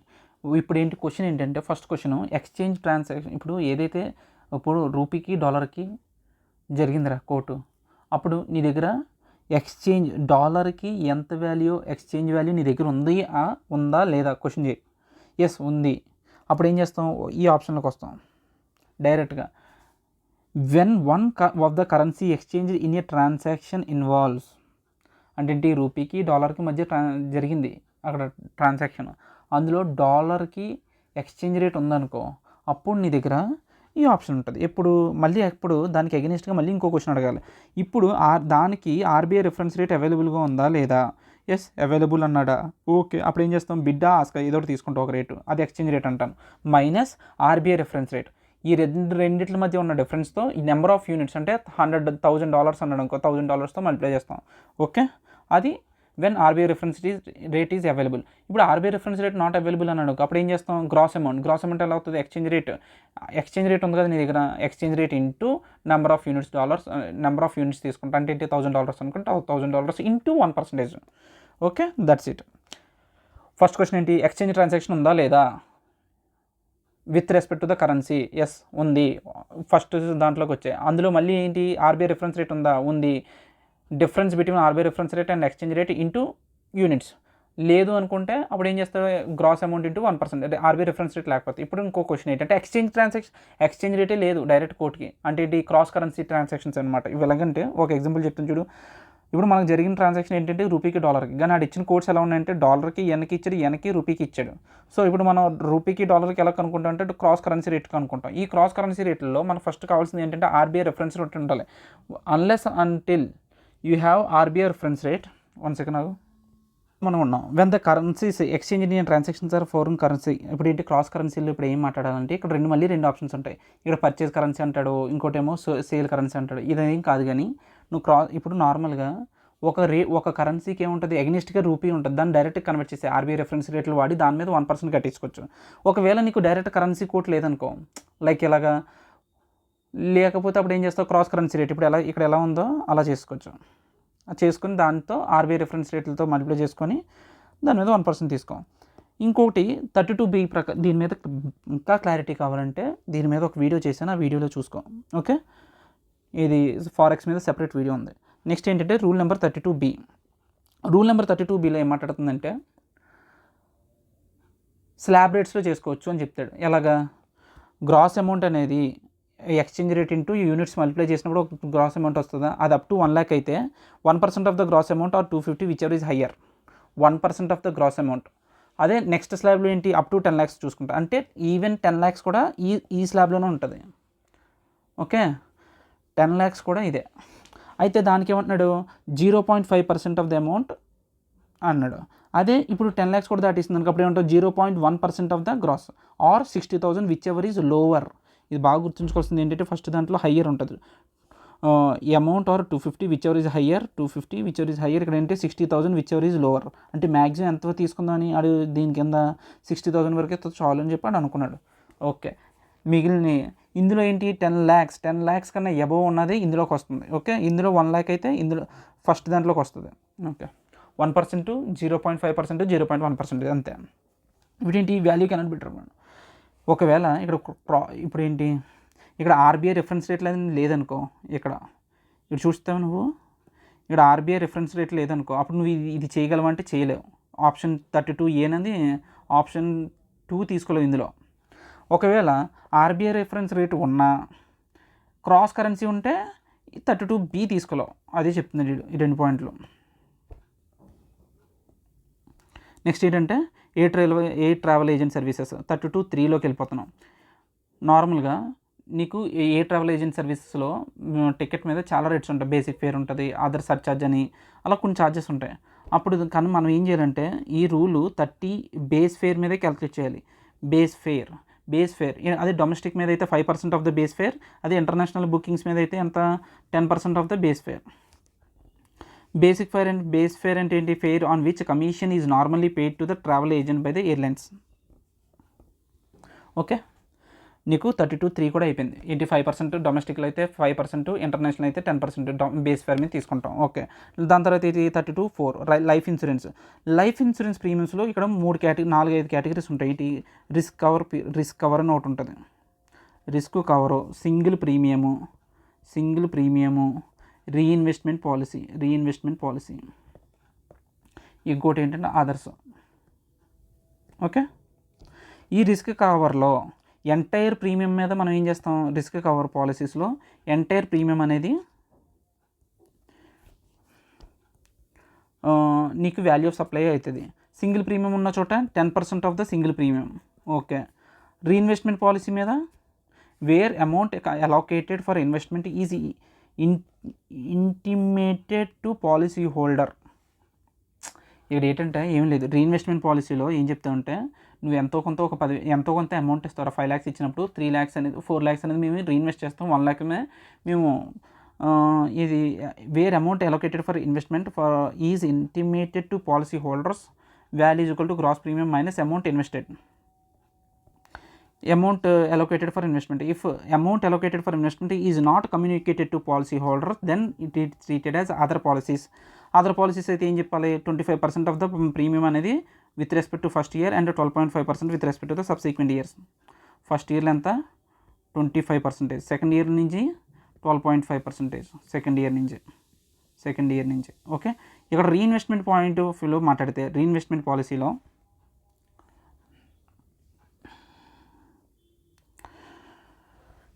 నీకు ఇన్వెస్ట్మెంట్ చేసేటప్పుడే వాడు చెప్పేస్తాడనమాట ఏమని, where amount is allocated for investment is intimated to policy holder. నీకు నువ్వు ఇచ్చిన అమౌంట్లో మేము ఇంత అమౌంట్ అనేది నేను రీఇన్వెస్ట్ చేస్తానని నువ్వు ముందుగానే కమ్యూనికేట్ చేస్తే gross premium minus amount invested అది తీసుకుంటాం, ఇది వాల్యూ ఆఫ్ సప్లై కింద. అలా చెప్పకపోతే నువ్వు అదర్ ఇన్సూరెన్స్ కింద అదర్ పాలసీస్ కింద ట్రీట్ చేస్తాం. అదర్ పాలసీస్ ఏం చెప్తున్నాయి, other policies 25% of the premium first ఇయర్లో చూసుకుంటాను, 12.5% అనేది సబ్సిక్వెంట్ ఇయర్స్లో తీసుకుంటాను చెప్తున్నాడు. ఓకే, ఇది రికార్డ్ అవుతుందా ఆఫీసేనా? Okay, done. అంతే. రిస్క్ కవర్లు అంటే ఏంటి, 100% తీసేసుకోవాలి ప్రీమియం. సింగిల్ ప్రీమియం అయితే 10% ఆఫ్ ద సింగిల్ ప్రీమియం, అంతే, డన్. నెక్స్ట్ ఏంటి, rule number 32 subsection 5, buying and selling of second hand goods. ఇది కూడా చాలా టైం తీసుకున్నాను నేను. ఇందులో ఏం లేదు, simple. Value is equal to selling price minus purchase price, దాన్నే మార్జిన్. ఆ మార్జిన్ మీద వాడు ఏం చేయాలి, కట్టాలి. సో ఇది ఎవరికి మెయిన్, ఇప్పుడు సెకండ్ హ్యాండ్ కార్లు గట్రా డీలర్లు ఉంటారు కదా, పర్చేజ్ చేసి సేల్ చేయడం వీళ్ళ పని. వాళ్ళు పర్చేజ్కి సేల్కి మధ్య ఉన్న డిఫరెన్స్ మీదే వాళ్ళకి వాల్యూ అనేది కడతాం. అయితే వీళ్ళు ఐటీసీ తీసుకొచ్చా, వీళ్ళు అంటే ఎవరు, డీలర్లు తీసుకొచ్చంటే ITC should not be availed on purchase. వీళ్ళు ఎప్పుడైతే కొనుక్కుంటున్నారో వాళ్ళ మీద వీళ్ళు ఏం తీసుకోకూడదు, ఐటీసీ అనేది అవైల్ చేసుకోకూడదు. ఇక్కడ ఇంత ఇలా బాగాలేదు కదా, ఇందులో ఎందుకు కంటిన్యూ అయిపోతున్నాను నేను, చూడు ఇది, ITC should not be availed in case of reposition. ఇది నేను రీపొజిషన్కి దీనికి కూడా సెపరేట్ వీడియో చేశాను నేను. ఏంటి, బ్యాంక్ కోడ్ మనం డబ్బులు కట్టగా రీపొజిషన్ చేసుకున్నాడు రా. ఇప్పుడు బ్యాంక్ కోడ్, నేను వెహికల్ 2-వీలర్ వెహికల్ కొనుక్కున్నాను హెచ్డిఎఫ్సి నుంచి, నేను డబ్బులు కట్టలేదండి. ఇప్పుడు హెచ్డిఎఫ్సి ఏం చేశాడు, బైక్ తీసిపోయాడు, ఆడ కూడా తీసిపోయాడు. ఇప్పుడు ఏం చేస్తామంటే, in case of repossession purchase price is equal to original purchase price minus 5% every quarter or part there from the date of purchase till the date of disposal of repossession asset. ఇక్కడ వీడు కూడా ఎలా చేస్తాడు, HDFC వాడు ఎలా calculate చేస్తాడంటే selling price minus purchase price. Okay, ఈ purchase price అనేది ఎలా డిటర్మైన్ చేస్తాడంటే, ఇప్పుడు హెచ్డిఎఫ్సి వాడు కొనుక్కోడు కదా, ఆడు రీపొజిస్ చేస్తున్నాడు. ఇప్పుడు నువ్వు ఉత్తేజ్ దగ్గర లాగేసుకున్నాడు వెహికల్ని, అప్పుడు ఆడు ఏం చేస్తాడంటే దీని పర్చేస్ ప్రైస్ ఎలా క్యాలిక్యులేట్ చేస్తాడంటే, ఉత్తేజ్ కొనుక్కున్న పర్చేస్ ప్రైస్కి minus 5% for every quarter or part thereof is very important, ఇది మర్చిపోతావు. Okay, or part thereof from the date of purchase till the date of disposal of repossessed asset. Okay, ఆడు from the date of purchase, ఆడు కొనుక్కున్న date నుంచి, ఆడంటే ఆడు ఉత్తేజ్ గాడు కొనుక్కున్న date of purchase దగ్గర నుంచి till the date of disposal of repossessed asset. ఇప్పుడు నేను హెచ్డిఎఫ్సి వాడు అమ్ముతాడు వేరే వాడికి, ఇప్పుడు నా దగ్గర లాగేసుకున్న అది ఇంకోటి ఎవరికో అమ్మేస్తారు కదా, ఆడికి అమ్మే పాయింట్ వరకు చూడాలి నువ్వు. ఓకే, నేను ఉత్తేజ్ దగ్గర, ఇప్పుడు నేను హెచ్డిఎఫ్సి పాయింట్ ఆఫ్ ఆలోచించు, నేను ఉత్తేజ్ గడి దగ్గర ఎప్పుడు వెహికల్ లాగేసుకున్నాను ఆ డేట్ నుంచి తీసుకుంటావా, లేకపోతే ఆడు పర్చేజ్ చేసిన టైం నుంచి తీసుకుంటావా అంటే, ఆడు పర్చేజ్ చేసిన టైం నుంచి, from the date of purchase till the date of disposal of repossessed asset. నీ దగ్గర నుంచి ఎప్పుడు డిస్పోజ్ అయిపోతుందో అప్పటి వరకు చూడాలి. అప్పటి వరకు 5% తీసేసుకొని అది మైనస్ చేసేసి 5% ఫర్ ఎవ్రీ క్వార్టర్ లెక్కలో చేయాలి ఇది. అప్పుడు దానికి ఎంతైతే ఉంటుందో దాన్ని సేల్ వాల్యూలో తీస్తే అది. ఓకే, ఇప్పుడు నేను సెకండ్ హ్యాండ్ డీలర్ అనుకో, నా దగ్గర ఇంకోటి కొనుక్కుంటున్నాడు అనుకో, ఆడికి ఐటీసీ వస్తుంది, నాకు రాదు. ఇంకోటి ఏంటంటే, ఇందులో నేను ఉత్తేజ్ గడి దగ్గర లాగేసుకున్నాను కదా, ఉత్తేజ్ గడు కొనుక్కున్నప్పుడు ఆడు జిఎస్టీ పే చేస్తాడా. ఇప్పుడు ఆ ఉత్తేజ్ గడు ఏంటి జిఎస్టీ పే చేశాడు, ఆడికి ఐటీసీ ఉంటుంది. ఇప్పుడు ఫర్ ఎగ్జాంపుల్ 80,000 అనేది జిఎస్టీ పే చేశాడు అనుకో, అందులో 10,000 ల్యాప్స్ అయిపోయింది అనుకో, ఇంకా ఎంత ఉంటుంది, 70,000 ఉంటుంది. ఈ 70,000 ఇప్పుడు ఇది ఈ ఐటీసీ కూడా 5% ఫర్ ఎవ్రీ క్వార్టర్ చొప్పున తీసేస్తూ ఉంటారు. ఆడు కొనుక్కున్న టైం నుంచి ఈ హెచ్డిఎఫ్సి ఎప్పుడు లాగేసుకున్నాడో ఆ టైం పీరియడ్ వరకు క్యాలిక్యులేట్ చేస్తారు. అప్పుడు ఏం చేస్తాం, ఇప్పుడు 80,000 ఉందనుకో, అందులో 10% ల్యాప్స్ అయిపోతే ఇంకెంత 70,000. ఆ 70,000 ఉత్తేజ్ దగ్గర ఏదైతే ఐటీసీ ఉంటుందో అది కూడా నేను తీసేసుకుంటాను, ఎవరో హెచ్డిఎఫ్సి వాడు. సో నేను ఎప్పుడైతే నా అవుట్వర్డ్ సప్లై నేను మురళీ గారికి అమ్మేస్తున్నాను అనుకో, నేను ఎవరిని ఇప్పుడు హెచ్డిఎఫ్సి వాడిని, హెచ్డిఎఫ్సి వాడు when ever HDFC selling to Murali third party, అప్పుడు ఆడ ఏం చేయాలి, మురళీ దగ్గర జిఎస్టీ తీసుకోవాలి, జిఎస్టీ కలెక్ట్ చేసుకొని మురళి గారి దగ్గర నేను ఏం తీసుకున్నాను, జీఎస్టీ కలెక్ట్ చేసుకున్నాను. జీఎస్టీ కలెక్ట్ చేసుకొని అది నేను గవర్నమెంట్ పే చేయాలి. కానీ ఇప్పుడు జీఎస్టీ పే అవుట్వర్డ్ సప్లైలో జీఎస్టీ అవుట్వర్డ్ నేను గవర్నమెంట్ పే చేసేటప్పుడు ఆల్రెడీ నా ఐటీసీ ఉత్తేజ దగ్గర లాక్కున్న ఐటీసీ ఉంది కదా, ఆ ఐటీసీతో నేను సెట్ ఆఫ్ చేసుకొని ఇంకా లైబిలిటీ ఎక్కువ ఉంటేనే పే చేస్తాను, లేదంటే నేను పే చేయను. Okay, you are understand. నీకు ఇంకా బెటర్ క్లారిటీగా ఉంటే ఈ క్వశ్చన్లో ఉన్న వీడియో చూడు, దాని మీద ఒక సెపరేట్ వీడియో ఉంది. ఆ తర్వాత రూల్ 32(6) ఏం చెప్తున్నాడు, money value of supplies in case of coupons vouchers point of వ్యూలో చూస్తాయి. కూపన్స్ ఓచర్స్ పాయింట్ ఆఫ్ వ్యూలో చూస్తాయి. Money value of supplies redeemable against such voucher or coupon. ఇక్కడ బాగా గుర్తుంచుకోవాల్సింది ఏంటంటే, ఇందులో ఎలా ట్రిక్ చేస్తారంటే, ఒక ఓచర్ యొక్క వాల్యూ 1000 రూపీసు, బట్ నీకు కొనుక్కున్నప్పుడు నీకు దాని పని మీద రిడీమ్ చేసుకుంటా ఓచర్ని 1000 రూపీస్ ఇస్తాను, బట్ నువ్వు కొనుక్కోవడం ఎంతో కొనుక్కోవాలి, 800తో ఓచర్ కొనుక్కోవాలంటాడు. ఇప్పుడు ఏమో చెప్తావు ఇది, ఇప్పుడు దీని వాల్యూ ఎంత అంటే, రిడీమ్ చేసుకున్నప్పుడు ఎంతైతే దానికి వాల్యూ ఉంటుందో అదే వాల్యూ ఆఫ్ సప్లై అవుతుంది. Redeemable against such voucher money value of supplies. Redeem చేసుకున్నప్పుడు దానికి ఎంతైతే వాల్యూ ఉంటుందో అది తీసుకుంటాం. Okay, next rule 32(7). రూల్ 32(7) ఏం చెప్తుందంటే, notified service based 16% without consideration. Without consideration కూడా కొన్ని నోటిఫైడ్ సర్వీసెస్ ప్రొవైడ్ చేసినప్పుడు ఎలా ట్రీట్ చేయాలి, ఇది ఇప్పుడు దాకా గవర్నమెంట్ అనేది రిలీజ్ చేయలేదు. రిలీజ్ చేసినప్పుడు వస్తుంది. Service are yet to be notified for this purpose. Okay, next ఏంటంటే, ఇది ఇందాక చెప్పాక టీసీఎస్ పాయింట్. టీసీఎస్ అది ఏంటి, any tax should be added అన్న ఇంక్లూజన్స్ ఆఫ్ వాల్యూ ఆఫ్ సప్లైలో. టీసీఎస్ ఇంక్లూడ్ చేస్తామంటే ఇంక్లూడ్ చేయకూడదు. TCS is not to be included, అదే చెప్తాడు. ఆ తర్వాత value to be adopted for computing GST on services. Business facilitator, business correspondent వీళ్ళిద్దరు ఉంటారా. వీళ్ళేంటో తెలుసు కదా, బిజినెస్ కరస్పాండెంట్, బిజినెస్ ఫెసిలిటేటర్. బ్యాంకులో రూరల్ ఏరియాస్లో సర్వీసెస్ ప్రొవైడ్ చేయడానికి బ్యాంక్ సెటప్ పెట్టలేక బిజినెస్ ఫెసిలిటేటర్స్ని, బిజినెస్ కరస్పాండెంట్స్ని అపాయింట్ చేసుకుని వాళ్ళతో ద్వారా సర్వీస్ ప్రొవైడ్ చేస్తుంది.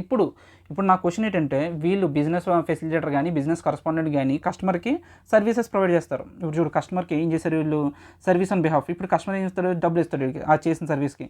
వీడు ఏం చేస్తాడు, ఆ డబ్బులు నట్టుకెళ్ళి మళ్ళీ తిరిగి బ్యాంక్కి ఇచ్చేస్తాడు. వీడు ఈ పని చేసినందుకు వీడు ఏమవుతాడు, బ్యాంకింగ్ కూడా బిజినెస్ ఫెసిలిటీ ఒక కమిషన్ ఇస్తాడు. ఇప్పుడు value of supply for business facilitator and business correspondent ఏమవుతుందంటే, value of supply is equal to ఇది ఎంతైతే కమిషన్ తీసుకున్నాడో కమిషన్ మీద పడుతుంది. కానీ బ్యాంక్ ఏం పడుతుంది, ఈ సర్వీస్ చార్జెస్ ఎంతైతే రిసీవ్ చేసుకుందో అది వీడి యొక్క వాల్యూ ఆఫ్ సప్లై అవుతుంది. ఇక్కడ పాయింట్ టు బి రిమెంబర్డ్ ఏంటంటే, మనం రీకాల్ చేసుకోవాలి, ఇది రివర్స్ ఛార్జ్ మెకానిజంలో BF is always forward charge mechanism, reverse charge మెకానిజంలోకి వస్తాడు. కానీ బీసీ మాత్రం రాడు, వాడు రివర్స్ ఛార్జ్ మెకానిజం అనుకుంటా. In case of BC, GST payable under ఎఫ్సిఎం.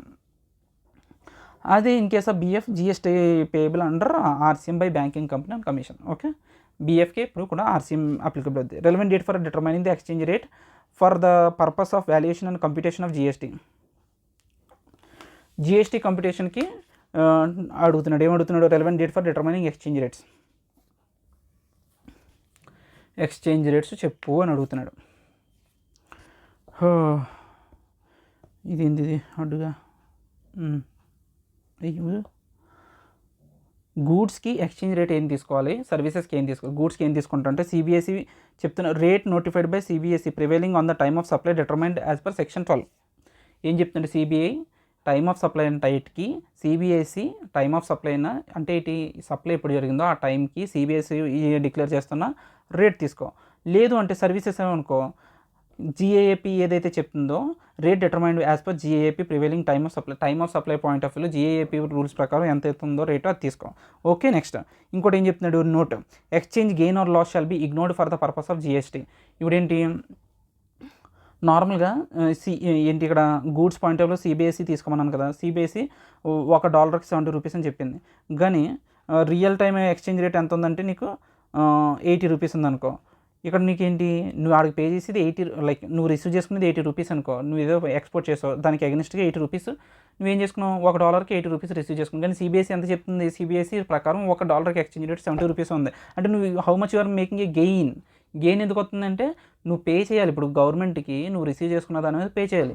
ఇప్పుడు గవర్నమెంట్ ఎలా అనుకుంటున్నాడు, తక్కువ ఎజ్యూమ్ చేసుకుంటున్నాడు. అంటే నువ్వు ఎంత గెయిన్ చేసుకున్నావు, $10. ఇటువంటి ఎక్స్చేంజ్ గెయిన్ ఆర్ లాస్ మీద నువ్వు ఏంటి అంటే shall be ignored for the purpose of GST. Gap rate is equal to, gap rate అనేది ఎలా వస్తుంది అంటే, average buying rate and selling rate మధ్య ఉన్న యావరేజ్ తీసుకొని చేస్తాం. With this we are done with entire value of supply chapter. Okay, thank you.